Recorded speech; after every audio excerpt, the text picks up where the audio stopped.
Yo, hey guys, we're here at the Innovators Den. We got a special guest from Uptown's finest. We got Miguel Plaza. It's a pleasure and honor to have him here because he's done so much for our community, and I needed to highlight him in many ways. So we got Miguel Plaza, welcome, Thank you. Thank you for having me. and we got Danny, formerly Formerly known known as as. hashtag on Instagram. There you go. So yeah, I just want to get it, started and chop it up, with Miguel because he's one of our biggest influence. He's inspired me, and he's inspired a lot of people in our community. What's up? Thank you, brother. I'm honored and humbled. Yeah, Um, it's a process. Let's get into some good questions that everybody might want to know because they don't know you, but they know you. You know what I mean? They probably been to your events. Miguel's been focused on hospitality, and also culture and finance, right? yeah, culture and finance, the Reserve Group, which is my hospitality company. I've been in this industry for over 20 years, and I like to say that I've accomplished a lot in that industry. And now, I've pivoted, because of the pandemic, decided to tap into another industry and open up a virtual tax business, which is called culture and finance. Oh, that's so amazing. Like my newest journey. Endeavor. Yeah. Nah, and it's great because now this is a better way to help the community, right? Helping them with their taxes. A lot of us don't know from a Latin and Black community. We don't know about all the taxes, so it's good when you have somebody we trust, you know, do that for us, So that's very helpful. Absolutely. That's how pretty much I started. When I started the business, honestly, it was back in 2021 when the pandemic happened. And the reason why I started was because I was really struggling to understand the financial, component behind, running a business. Taxes is something that we normally get scared of when we hear the word Yeah. taxes, right? Right. It's one of those, like, I would not even want to deal with it just because, I Yeah, had put it fear. aside. I have fear. So when I ended up opening up my first, nightclub and lounge, 10th Avenue, rooftop eatery, it was one of those things that I said, I really need to understand every component to be able to become more successful in this business. Because a lot of the downfall for many businesses is, not having their books in order. Right. So we had an accountant team, we had a bookkeeper. So I was like going to school, and Yeah. I was glued in the office every Monday, Tuesday, Wednesday, just ears dropping, asking questions, Right. sitting, we were paying them thousands of dollars, a year. I might as well take advantage, right? Yeah, of Right. course. Yeah, learn from. I ended up learning a lot from them, which then inspired me to. There's a whole community that's gonna be watching this, and we want to also like highlight, your journey from being a promoter to then being a club owner. Highlight that, bro, because a lot of people don't know you went through all of it to be who you are today. So I became a promoter by chance. Honestly, a lot of people don't know, but my first career path was to become, NYPD. Oh wow. So originally, the name of my company, my first company, was Them Boys Marketing Group. So Right. Them Boys was the start of my journey in the entertainment business. Right. So I started doing parties, like most of us, met a lot of people. I moved a lot too. Like I lived everywhere. I'm born and raised in Washington Heights, but I lived in the Bronx. I lived in DR. I lived in different parts of the Bronx and the Heights. Me and my mom, we moved a lot. So Right. required me to go to Adapt. different schools. Right. I knew people from from From everywhere. everywhere. From everywhere. So I started working at Nike Town, which was my first job. Met a crew of boys, we were, in the stock room, and we decided to just do house parties, and pretty much it became a thing. Right. Once I left the job at Nike Town, then I went towards my pursue my career, as a NYPD cadet to then hopefully become an officer. Right. So when I used to walk up and down the block, you had the guys in the corner. They'll be like, "Oh, them boys is coming. Them boys is coming." So that's where them boys marketing group came about. Right. And it was one summer, going into the fall, I started realizing, how much I love bringing people together. And to me, that made me happy. I was kind of like second guessing whether I really wanted to become a police officer. I think that was just kind of like my last resort. Like, oh, you know what? Let me just do this just to say I have a career. But it wasn't. I wasn't really feeling it. Like, it wasn't really sitting well with me. Right. And I've always had that entrepreneur mindset. You know, that go-getter mindset. I always wanted more. And when I realized how much people loved coming to the events that I created, that just gave me that sense of, you know, fulfillment. Right. That it uplifted me in a way Right. where I felt, you know, I felt great. I felt amazing. Right. And I did it, you know, as a joke. Like, it was just fun. You know, it was a crew thing. Right. It started as a crew thing, and then I started seeing the opportunity to make it a real business, and I started really going hard. Right. Like, No, I getting mean, serious. And next thing you know, within 5 years, you know, I was able to accomplish, you know, at a young age. Some to me it was just, you know, doing parties, but for others was an experience. right. And I didn't really understand that part. And You got fans outside already. You see, Miguel?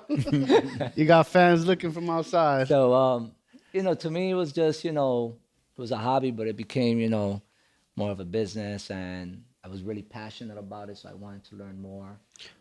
Well, from my point of view, is like I feel like you guys took Uptown through a storm because it became a culture then now. Like, you know, clubs started opening, lounges started opening. There was a lot of competition, but your events kept being consistent. And I you think know? it's also like the uplifting, like the culture almost. Because now, like us, at least I don't like dress up the way I used to like 10 years ago. So it kind of made it like cool for me to step out and be in Dykeman or be in Yeah. Uptown and that area, just because like So when I started, I wanted volume. You know, to me it was more. We didn't really have a lot of clubs uptown back then. We had a few of them. Right. We were going on. We had the Mirage. We had Melodia, which is Piano lounge. we had Melodias. We had like a few other venues, but not really known for its nightlife or hospitality the way it's known now.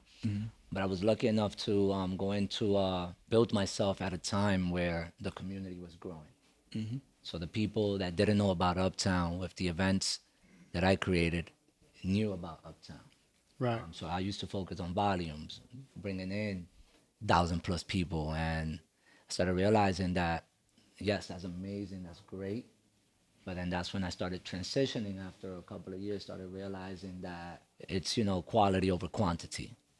So that's when I started becoming a little bit more, you know, strict with the dress code, weaving out, you know, the bad apples, to be able to just give people a vibe that they could enjoy. In a safe environment. Yeah, in a safe environment at the end of the day. So, I mean, we're in the alcohol business, so anything could happen.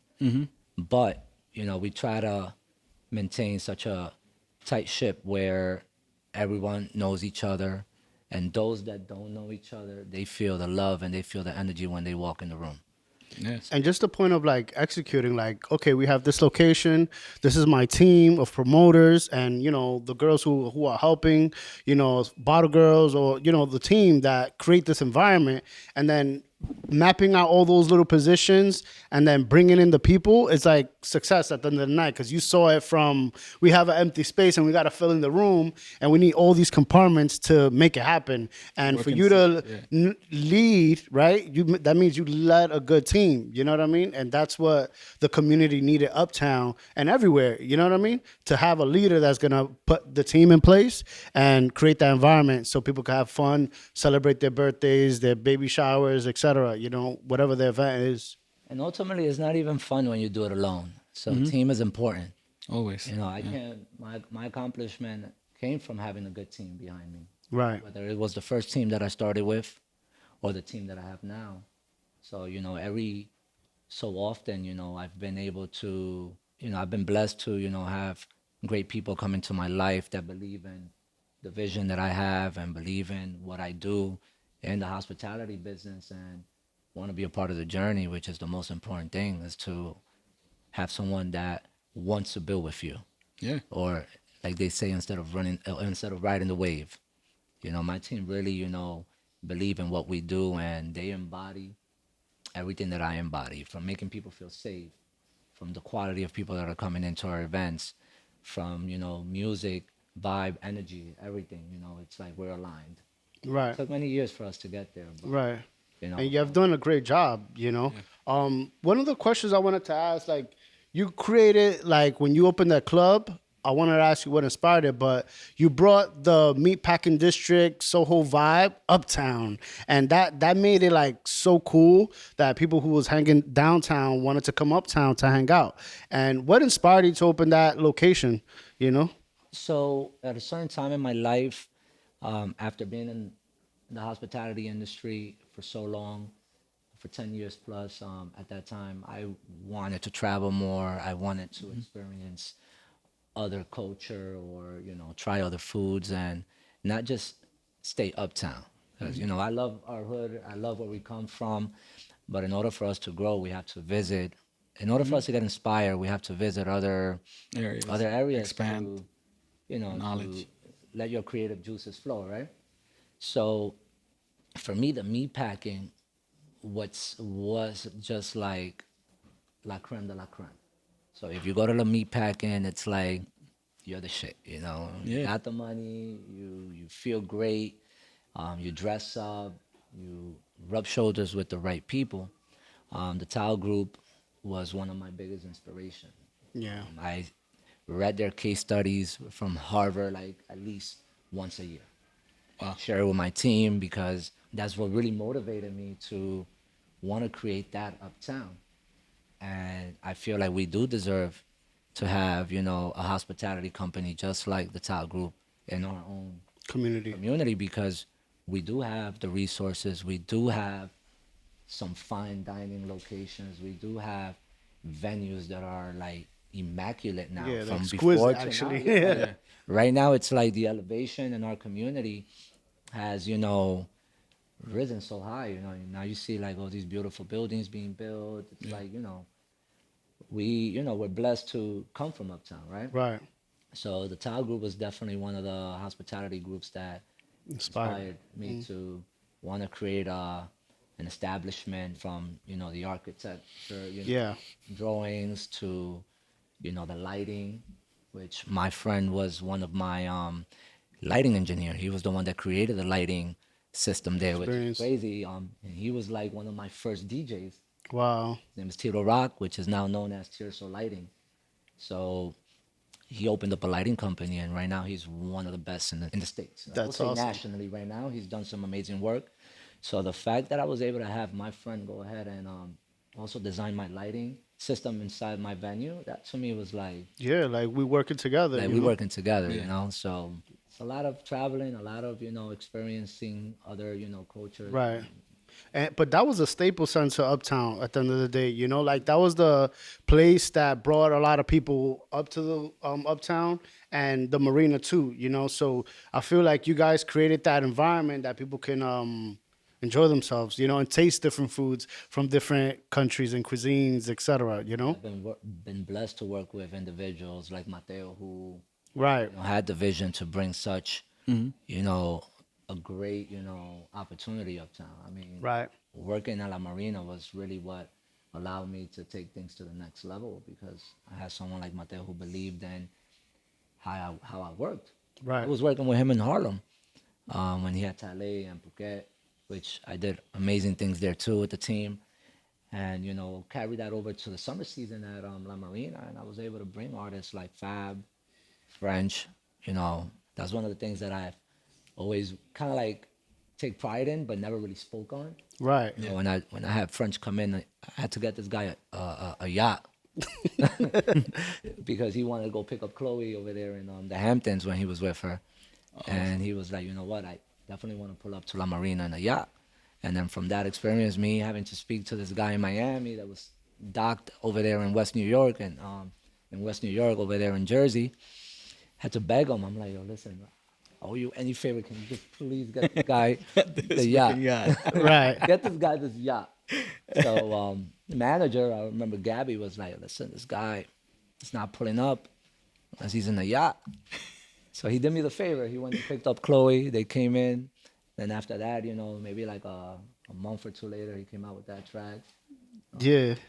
pull up in La Marina, yeah. Yeah. Nah, he made it it was a culture. It was whole a, thing. it was a trend at the time. But for me, it was like I was always humble. So to me, it was just more humble success. Right. And I never really spoke about those wins, like those Right. things that at that time I should have went and, talk that talk, but I've Right. never really been the type to brag. Yeah. Well, we on the Innovators then. But now we we're here. highlighted- Now you guys already know. Now I know Our that there story's was out. a story Now you guys behind already it. know. And that's amazing, and that's why I say like you one of the influences from Uptown, but not only you influence a lot of people that has come to your events, and those experiences nobody knows, right? And that's why we needed to highlight you for all your successes. guys. You know what I Thank mean? you. And it means you. everything because again, we're talking to a lot of people that are doing amazing things, but nobody's highlighting them like you, right? Nobody's saying, "Oh, look at what Miguel did,"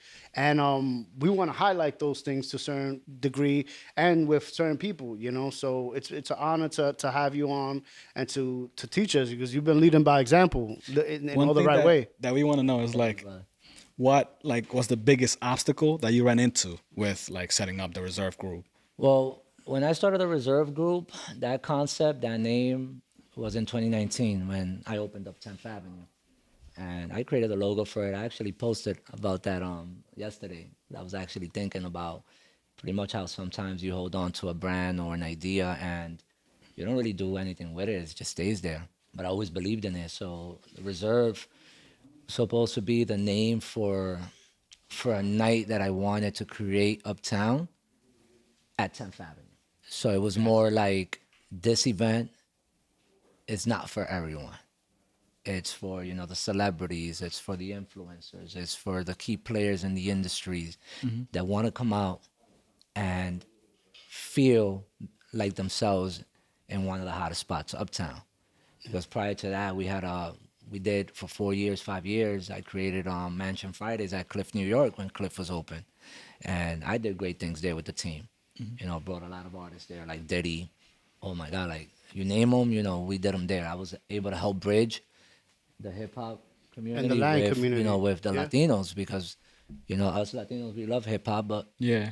nobody was really bringing them uptown. Right. It was only myself and maybe 2 other people, and we all worked together to do that. Right. So when Cliff closed down, unfortunately, there was really nothing else, happening. It was just like we lost that That spot Yeah. that made you feel like downtown vibes, uptown. Right. So 10th Avenue on a Friday was supposed to be that, and Reserved was supposed to be that vibe.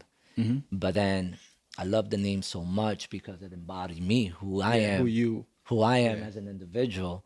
Like I'm low key, I'm very laid back, I'm very Reserved. reserved. Yeah, very reserved.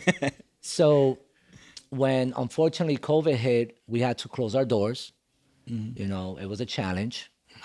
First time in my life I felt handcuffed, like handicapped. I didn't know Yeah, like what's next? what's next, what I was going to do. That's how I not to jump back to the tax business, but that's when I had no other choice but to try to really dive into Yeah, you had to pivot.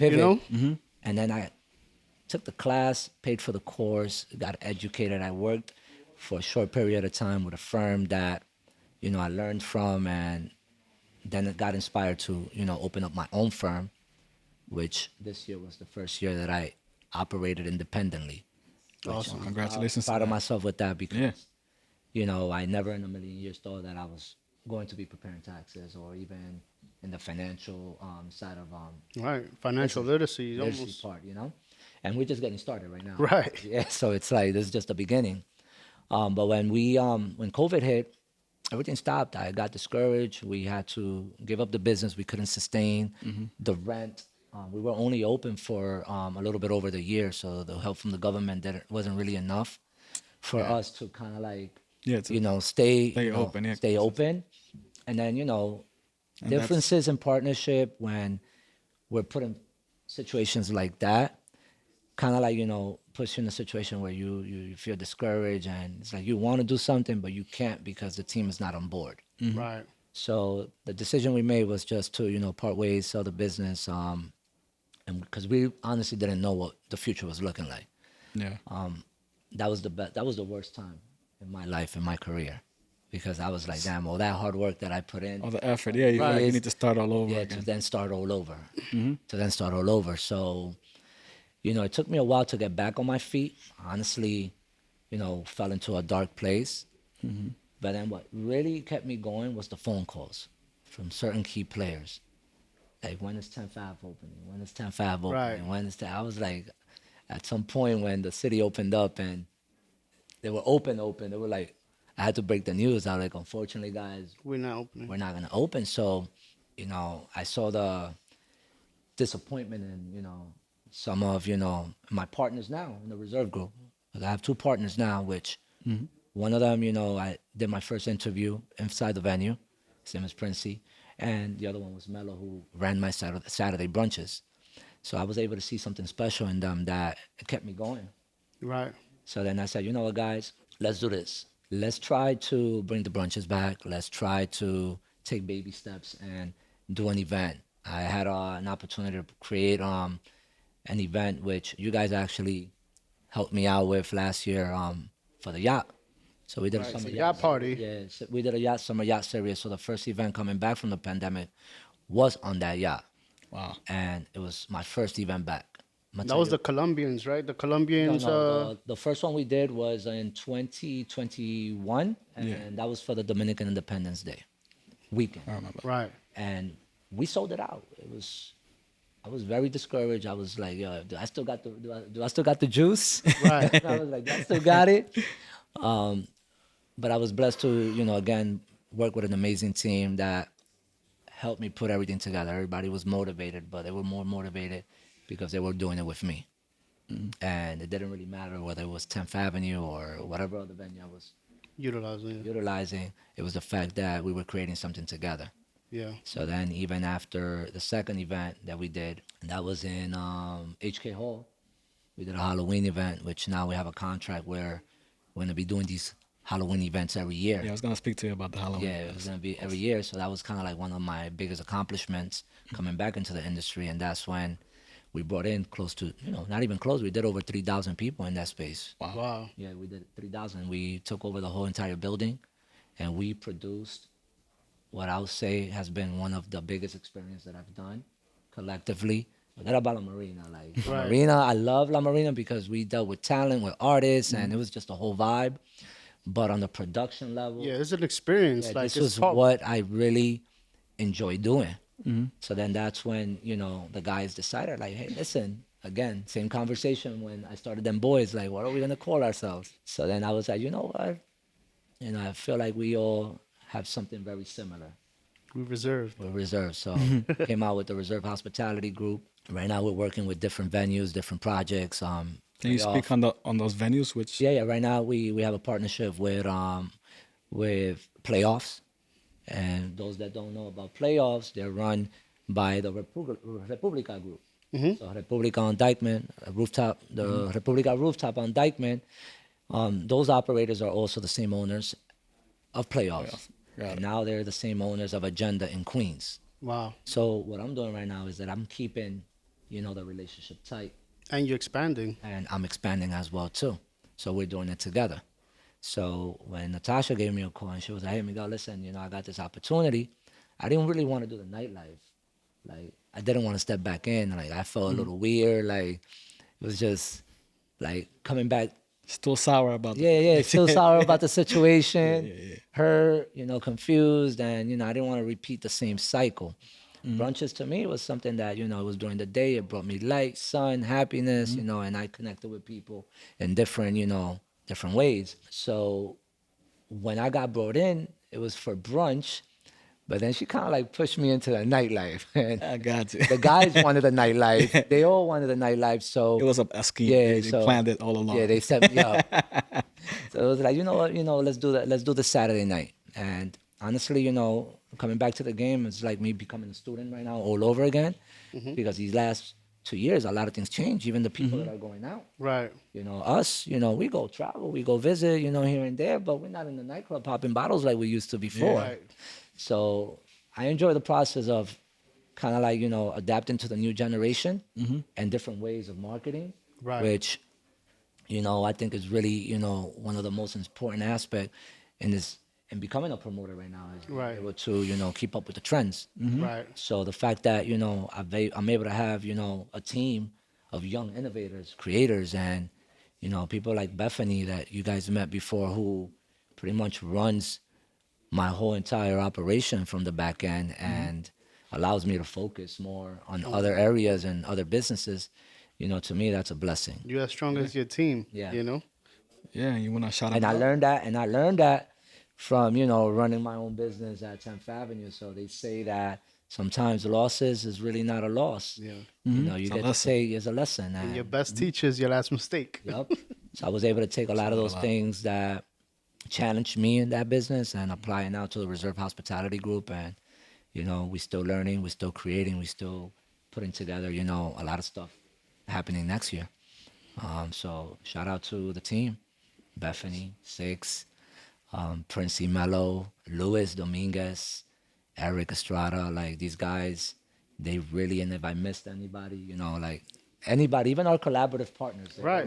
they're all amazing. Like Right. they do their own thing, but together, like as a group, we accomplish a lot more. So I'm very grateful to have a beautiful team like them. Yeah, that's important. What's the next step for Miguel Plaza and Reserve Group? Now that we have all these new opportunities that came to your table now, based on your experience and your work ethic, people want to work with you. So right now, I feel like I love the nightlife. I love the hospitality industry, but I don't want to fall into another situation where I feel handicapped again. So I'm learning new trades, like my tax business, real estate. It's figuring out ways to Diversifying. Yeah. diversify my portfolio that is not just in the nightlife, but the beautiful thing about nightlife is that we meet so many wonderful people that it Right. just keeps Yeah. everything Circulating. going, circulating. So if it wasn't because of the people that I met in the nightlife, and the trust that I got from, you mentioned trust earlier, the trust that I got from the community, I would have never been able to succeed in the tax business. Because in the tax business, once, you hear tax preparer, you automatically get that stigma like, "Oh, this guy's going to get me for my refund." Right. And there's been stories like that. So the fact that, they have a familiar face, I'm here, I'm present, like I'm active and, they trust.